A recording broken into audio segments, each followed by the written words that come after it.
Welcome to Real Money Talks.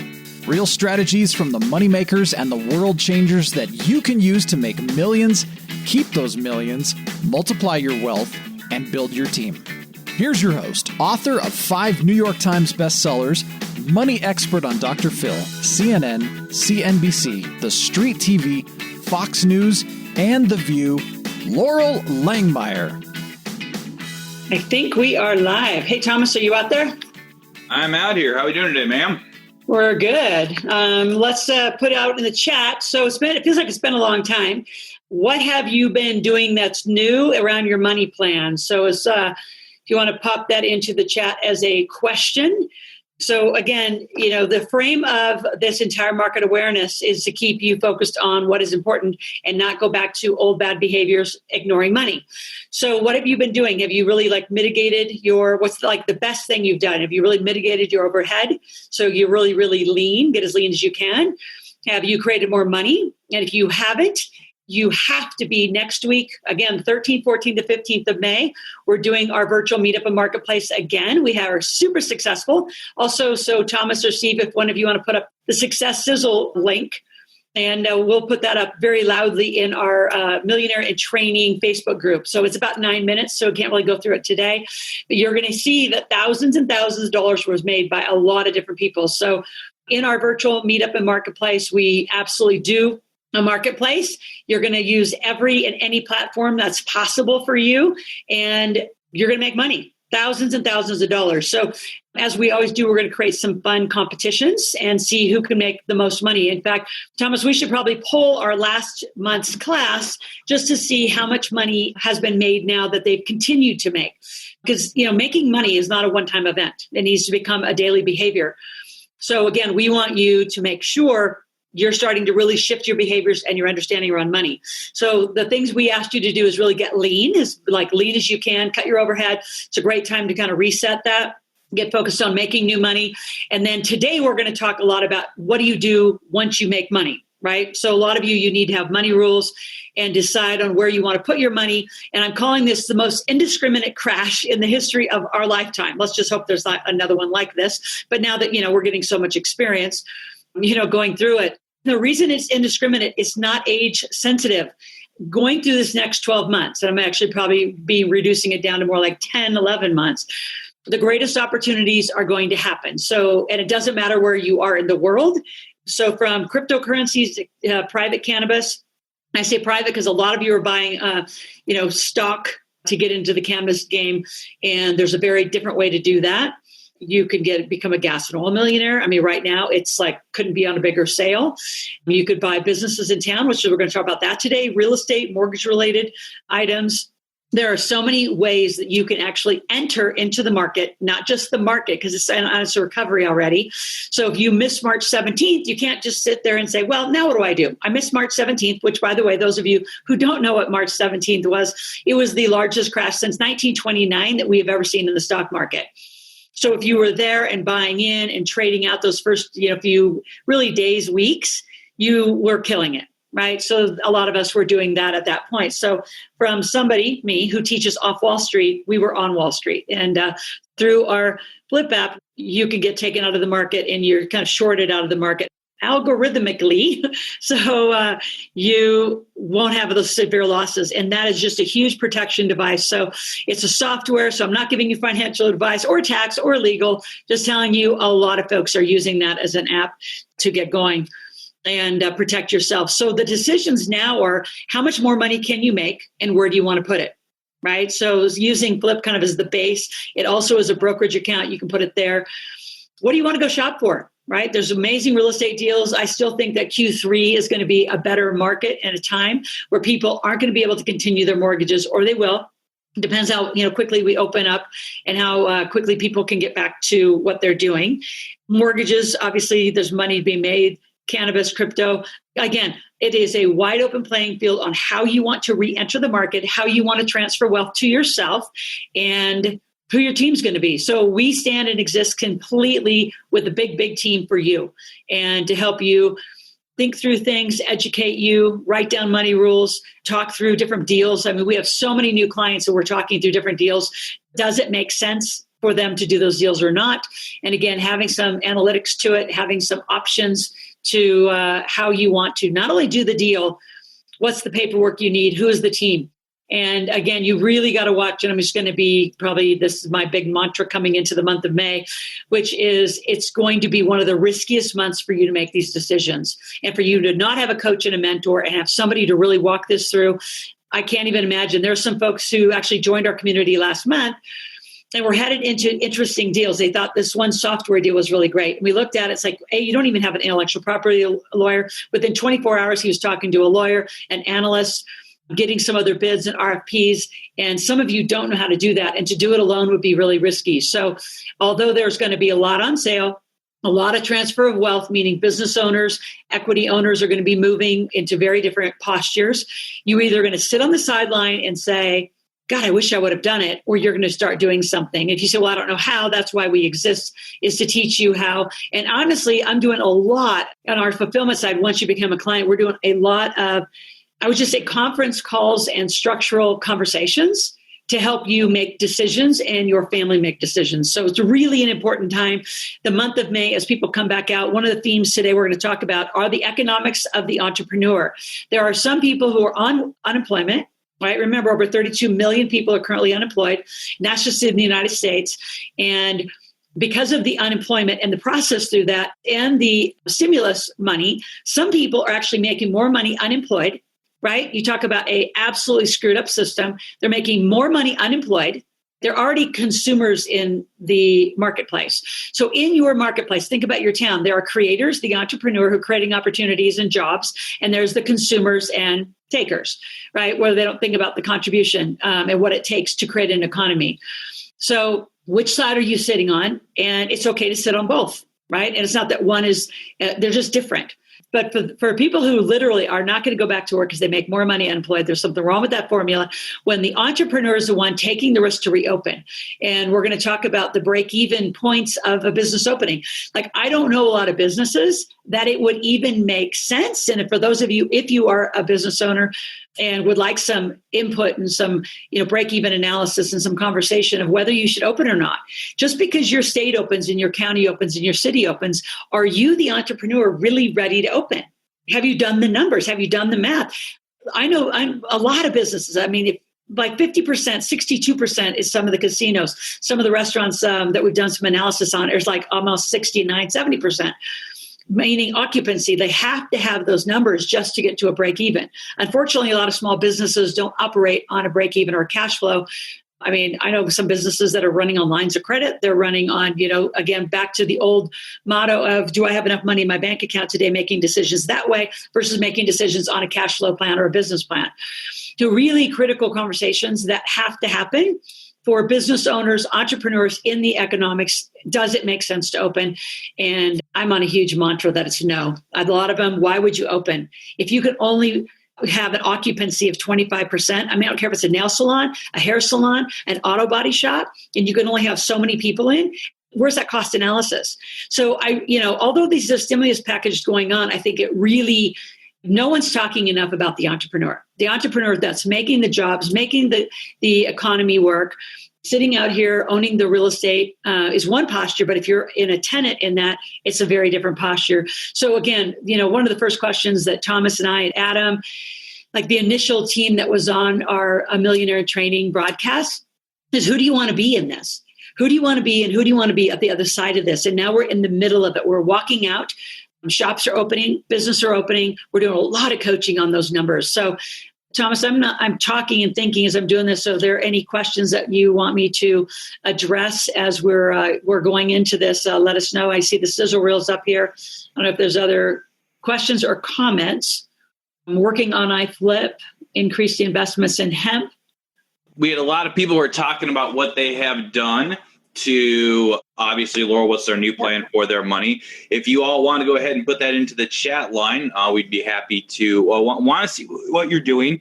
what's working, what's not. Obviously there may be some steps you may have taken that may have been not the best move. If you share those with us, can obviously help the group at large if you talk a little bit about that. Also, if you want to share something privately, or if you want to have someone on the team answer it privately, you can also type that in the Q&A line. We're happy to answer that accordingly at the same time from right there. So as of right now, just have a lot of people who are talking about how they are working on moving forward and what their new money plan is, and not so many questions here, but if we get them, we will certainly drop in here and let them know. All right. So again, those of you that are watching, we're going to, again, I want to continue to assess. One of the things, Steve and Thomas, we should take a note is I really want to update the questionnaire now. That's in the Millionaire Training Group. Our goal is to grow this into thousands and thousands of people and continue the conversations about money, irregardless of the economy. You have to pay attention to money and know about it. So again, you're probably in one of three categories. Really, you've mitigated your overhead, which then let's make some decisions where you're going to go, and do you really want to come back out like you did, or take, I'm going to say, advantage of the strategy that's available to you now? How do you continue to make the kind of money that's available to you, and where are you putting it? And so let's talk about that today. So this is an exciting time, exciting broadcast. We're going to talk about, everything is on sale, and it's going to get more and more on sale. In fact, we just some families, I'm going to say, bought a retail property, right? And the first thing we did is went to those retail owners and said, are you going to be able to pay us rent? And although there's all sorts of changes that are going to be coming in the next months, where are you today? And really leaning in to help them through payment plans pay. So I'm going to go down a list of questions that I think are critical for you as you're evaluating whether you buy a company or not.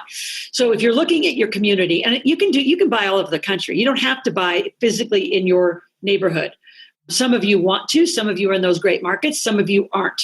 So, my premise my whole life has been live where you want and invest where it makes sense. So I've lived always in extraordinary places, from Manhattan Beach to Sausalito, California, Lake Tahoe, Nevada. I've lived in great, great places. Even in New Orleans, it was in the French Quarter. So living a lifestyle has always been on the radar. And I love the millennials who now let's have a lifestyle business like it's something new. I mean, what the hell did we do it for? Like any great entrepreneur became an entrepreneur and became a really good one to live a lifestyle, right? For years and years and years, I only flew private. It's amazing to me that this new generation has these lifestyle businesses. It's like, my God, that's why you live this way. Again, back to the unemployment and the folks that are making more money on unemployment than working. It's shocking to me that you would just sit on your ass and do nothing, when what it takes is an entire marketplace to create an economy. And our goal is to help you learn how to create economy within yourself and your family, so you create more wealth over time. So as you think about where you're going to invest, right, what are the things that you are interested in? And I know that a lot of the undercurrent of this conversation will be, well, I don't know how, and that's why you're here. We do know how. A lot of us know how. In fact, I love that Vicki, you're out here. So hi out there. And what's fun is Vicki became even, she was already at our big table, became more of a client with us now. And without any contingency to it, because we're back in relationship and a tighter relationship, we turned around and a small team have hired her now back to actually work on an investment deck and a purchase deck. So when you think about buying a company, think about the categories. We've talked about auto dealerships. We've talked about auto repair shops. I mean, think about the businesses that are going to have the kind of cash or cash flow that you want. And there's a big difference. I mean, you're going to need some access to cash. So private lenders, there's traditional lenders. So don't worry about where the money's going to come from. Don't make that part of your decision. Although it's a huge factor, it is not in the initial factors. So think about, and if you don't know, then one of your homeworks would be drive around your town and say, what would it be like to own part of a hair salon? And I say part of, because what a lot of people are going to need is capital, which then, instead of just being in the lending position, which you could do what's called a convertible note and be a lender to a business to help keep them open, you may want to at some point take an equity position or some combination of that. So the learning today is, how do you evaluate it? Well, first of all, you've got to come up with what you're shopping for, right? So I know on our family shopping list, I mean, RV parks are awesome. Storage are awesome. And the reason for those are within our money rules. You've got to think, do I want to buy a craft and art store? Here in the Carson City, Reno area, there's a lot of cigar bars, there's wine bars, there's obviously the restaurants, there's takeout. Some of them, we're doing a lot of coaching on, do you stay in a takeout position? I know for us, I had 15 stages cancel when this whole thing hit in the beginning of March. And none of them are rebooked. Not one has rebooked and said, here's a date. We are pretty bold in saying we are going to pick some dates. So we're looking at July for our Off Wall Street Asset event, and it will be in Reno, Nevada. So we're going to keep it here in our hometown because we're the ones that have to travel the staff and bring out the team and bring out the whole instructor body. And we're going to bring it closer to our home. And I'm going to say in hopes, and you're going to let us know if you're willing to travel. If you're not willing to travel in July, then we'll move it back to August or September. We are going to put in a big table. Even if it's only 10 or 15 people, we need to produce a table. We need you there. And we know enough people already that said they're willing to either drive or get on an airplane, and we need to do the Boise real estate tour. So we are going to be doing those things. And I'm sharing with that because these are part of the questions you want to ask. So I'm going to go through a series of questions to evaluate your business. But again, drive around and just say, I'd love having it be a family conversation. Do you want to own a gas station? I mean, they're extremely liquid and they have extreme backing by the gas and oil companies that supply to them. So typically a private individual is not going to be open to those. But again, I never say never. That's just my whole attitude is yes is an answer. And here's one of my number one negotiating conversations, which is yes is going to be the answer. So now let's talk about how it's going to work. Right. And so it's a little bold on the front side to walk into a business that way, but I want you energetically to be there. Like, do you want to own a preschool, daycare? I mean, those are awesome. Crazy money. Chiropractic clinics, naturopathic clinics. You have to remember too, some of the businesses as you're thinking about things, and the reason I'm not reading down my list yet is I want you just to, in a common sense thinking, because you drive around, you say, well, who owns the real estate, who owns the land, and who owns the business?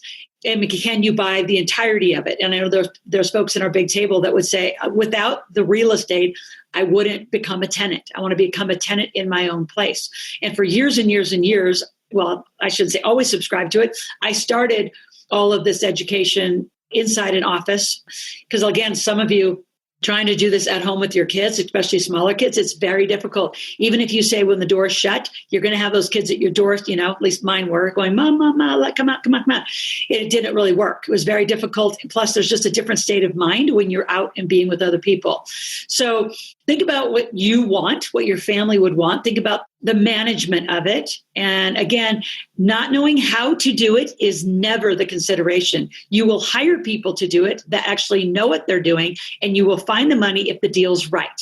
So those are kind of the undertones of that. I want you listening to this conversation today and evaluating what would you do. So I'm going to go down a list. It's actually from Forbes.com. Great article. I'm going to edit and modify to make it more relevant to you. But I want you thinking about these things. And as you think about it, what are the businesses that you currently want? And yes, you want to evaluate it in your town. Now, here's the deal. You could evaluate it in your town, but then when you go on the internet, you've got to watch. The scams are unprecedented. Like the amount of scams of people saying, I have a business and it's in France or it's in Italy. And it's, I saw a winery in Italy going on sale. It didn't even freaking exist. So there's this amazing thing called Google Maps. You can kind of zoom right in and see what's really there. There's all sorts of ways to research international and national businesses, but I would use your local community. And if you're in a really small area, then go to a bigger town and drive around. What's the traffic pattern? Where is it? What causes the money to come in? Start thinking like an entrepreneur. How do they get employees? I mean, if you're out into a rural of an area, do you really have a selection of talent, or are you going to have to run this in a decentralized fashion? So just think about the businesses as I ask these questions and go through this evaluation. And those of you, I would have you really pin this. We'll probably use this as another watch party to come back out because I'm going to give you a whole bunch of things to think about. And I'd love us to come back together. And Steve and Thomas, maybe we'll do a after hours on this, right? A Zoom after hours, and just continue this conversation. Because a lot of the education, when you go do the homework, you should be coming back. It's not like a one directional conversation when we teach you about money or business or finance, or even the law about it. Like you want to be doing some things and then come back and say, now, how is it relevant? How does that work for me? So number one, does the current owner want to sell the business? So there's a big thing. And you might say, well, I don't know if they want to sell. So you're going to walk in and here's the conversation. You're going to say, so how's business?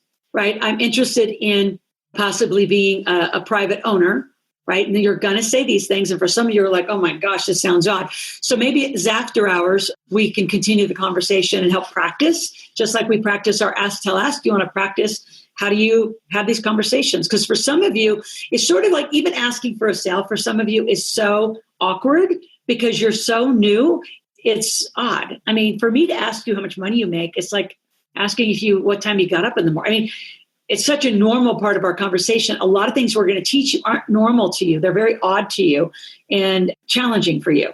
So you're going to find some businesses and start practicing. Now, I would also practice, just like anything I teach people, I would start practicing with the businesses that you might not care about as much, because you don't want to practice on not killing the whale like it's but you don't want to practice on your number one targets. Like if there's some kinds of companies, I love naturopath. I love service providers, like service businesses that have, especially if they have consumption products like shampoos, conditioners, coloring, hair coloring, supplements, updated glasses on a regular basis. You can tell the kind of business I've worked with. In the orthopedic world, there are tons of extra products that they're consumables, but not as much. But ergonomic equipment is a great way. I made tons of money. I'm helping people with ergonomic equipment as another way to make money. So you want to be thinking, how does the money flow? And for those of you that are really new entrepreneurs and you're barely getting your own business up and running, this may be, again, odd for you. So let's just keep talking about things. But again, businesses, unlike real estate, are rarely just listed. Like there's not going to be a big for sale sign on a company, because then you're going to drive away customers and the customers are going to move and go somewhere else. All that being said, this week is a very critical week. And so those of you that are watching this on a recording, this is the week of May 4th. So if you've watched the COVID thing all happen, this is a very critical week. Things are opening up. Should you open, if you're a business owner listening to this, let's have that conversation and let's do an analysis of what's your break even. Like, what do you really need just to stay alive? Not thrive, just stay alive as a company. So real estate has for sale signs. They have the MLS. They've got all sorts of ways that you can market your real estate. That's not true with businesses. You do have to either find a business broker, which is one way to go. And by the way, we can help you be that kind of business broker and negotiate deals with you. That's what we do with absolutely no interest. I think a lot of you all think I work with all my clients. I don't. Very, very selective. I teach you, educate you, and then we use scenarios and modeling to help you get educated. So you're going to walk into some businesses. You're going to say, so how's business doing? Right now that you're out of COVID, I see you're opening back up even on a limited scale. How's business? And they're going to say, fine. That's the all-American thing, or whatever country you're in is going to be okay or fine, or why are you asking? And you're going to say that you'd like to be a private investor, that you're looking for things that are interesting to you, that you could maybe provide capital. Possibly you have expertise, right, that you could actually provide to the company to stay alive. And providing expertise without capital could get you ownership in the business, because they need something you have, they can't afford to pay you. So you trade that out for some equity positions. And we know how to help coach you through the documents. Now, some of you are saying, well, why would we hire you if we could just go hire a lawyer? Because if you don't know how to have the conversation with the lawyer, you're in a hell of a lot of trouble, because now you're starting with a blank slate. Like what you get in our community is a lot of expertise. If it's not me, it's somebody knows how to get the deal done. So we're going to then talk to you about how do you get a deal done, and what's the paperwork, what's the corporate structure. And we're just educating and coaching. And clearly you're going to at some point hire a lawyer, but I can promise you, folks that really use our community properly reduce legal expenses $3,000, $4,000, $5,000, $10,000, $20,000, because you don't know how to do the paperwork or have the conversation about the operating agreement. So putting it all into play and putting it on paper, right? Designing your divorce while you're in love is what we say, putting it all in paper before you go to the lawyers and then paper it up. And by the way, the lawyers that you need to be using, and some of you aren't, better be business lawyers, people who actually have owned and operated entrepreneurial businesses, not just somebody who hangs a sign and is just a pure lawyer. So again, you're going to go find some, you're going to walk in, ask how they're doing financially, and that you are interested in being a partner or an investor. If they say no, say, well, what would that take? And just get yourself educated in talking to entrepreneurs. So some lists of evaluation questions. Why does the owner want to sell, and do they want to sell? And it could be cash flow. It could be they want expertise. What type of growth potential does the business have? Like, has it already made its big run and they're more of a maintenance? or are they on a huge trajectory to grow? Could something that you're bringing, capital or expertise or other resources, help it grow? If the business is in a decline, which, damn near everyone has declined.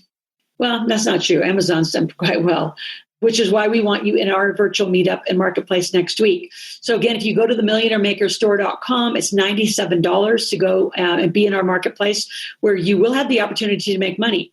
And there's a lot of you that are out listening again. You've already been. The only way you get to repeat is by bringing affiliates. So get aggressive about your database. And you all have clients, or you all have friends and family that need to learn to make some money. So get them involved. For $97, you get 50% of it. If they do any additional work with us, you get 5% of that. So it's a great way to make an extra 5 figures by referring us to people. Let us help them make some money. Businesses that are at a decline, can you save it? Do you want to save it? And what will it take to be successful? Those are numbers. Those are conversations that you're going to have to get in to have a deeper look. So is the business in a financial, sound condition, or what condition it's in? So once you sign an NDA or an NCNC, which is a non-compete, non-circumvent, is some version of all of that, you will be asked to sign. The business owner is crazy to not have you sign it.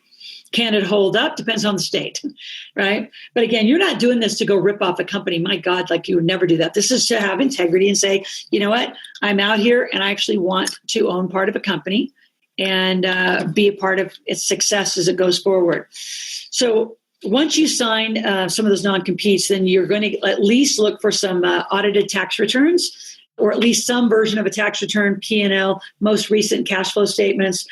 The one thing, though, that I'm going to add in that Forbes doesn't think about, that I know I think about, we think about, is the marketing perspective. Is, do they have a database? And even though you can look at a P&L and a balance sheet, you want to look at a business differently from a monetized database. So how big is the database? What percent of the database has bought anything? What's the median inside the purchasability of the database? So let's just say the database buys a $10,000 item, and there's 100,000 people in the database. How many of the 100,000 bought the $10,000 item? How many in the database bought a $5,000 item? How many of the 100,000 bought a 97-cent item? So you really need to look, and this is when marketing and finance meet. And so many of you don't put those variables together to figure out what your break even or your variables are. So really, really, really important. Are there any contracts? Are there any obligations? Are there negative obligations? Are there any, again, sales promotions, marketing? What's the website look like? Again, what's the condition of the database? When's the last time it bought? Right, Vicki, I know you and I were on a coaching call, and you said you had about 1,000 people, but it's been a while. So one way, as a new business owner, that we look, or just, what I call a stagnant database, you can all do, are some of the polls you see us do, some of the surveys, is where is the database in any purchasability? Just buying a database to buy a database may or may not be a great idea. Some of the best databases that I look at, if I'm going to buy one, which I rarely buy them, is because they're tough to get to work. It's better sometimes just to create new traffic. But how much money and what's the frequency? When have they bought last? But an endorsed database, where like an owner stays on with you and then endorses you and your new expertise, that you can get a lot of new runway with, right? So that's some good stuff. Is there any PR around this business? Like, what's really going on with it? Is the business now, or has it been investigated, or like in a government agency issue? Is it any lawsuits? Does it have what kind of debt? And how is the debt attached? I'm not scared of companies that have debt. It's just what kind of debt, what caused it. And sometimes it's very intentional. Like taking on convertible debt is a very intentional purchase strategy. What are the percents of the business accounts that are past due? So you want to look at the AP, you want to look at the AR, right? So the payables is what is going out in total debt. You also want to look at the receivables. You also want to look, especially if it's been a kind of a solopreneur or a small business that has been running, is how much of their personal life has been deducted inside of it. Now, the reason I say that is, although you're a corporation, there's a lot of things like your car, like your phone, like your computer, that are legal business deductions. So it feels personal, but it's not. But what you have to look at as a new buyer is, are we going to continue those deductions inside the company if I come on as a partner? So for example, maybe you're going to buy into a real estate company and there's 5 people and they all 5 wrote off their vehicles, will you be able to then, as a new owner, also have your vehicle written off? So there has to be some equality in that, or you're just taking some of the expenses, which is going to affect your margin, and walking through that very differently. So you have to be really, really careful. Here's a big one, and this is for those of you who are open and assessing, especially if you have brick and mortar where you stay there, is how many customers does the business serve on a regular basis? What's the decline been because of COVID? How has that affected? And what's caused it? Thomas, I'm going to take a little break because that's like a whole bunch of content, and I'm curious what questions are out there.